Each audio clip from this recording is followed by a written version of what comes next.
ikaw pala ang hinihinay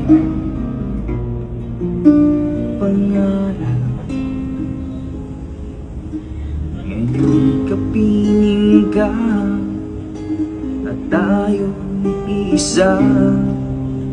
Hindi ko hayaan na sa atin ay may hadlang. Pangako sa'yo, ipaglalaban ko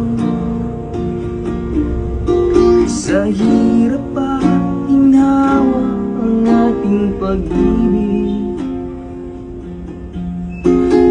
upang di magkalayo kailanman, pagkat ang tulad mo ay minsan lang sa buhay ko.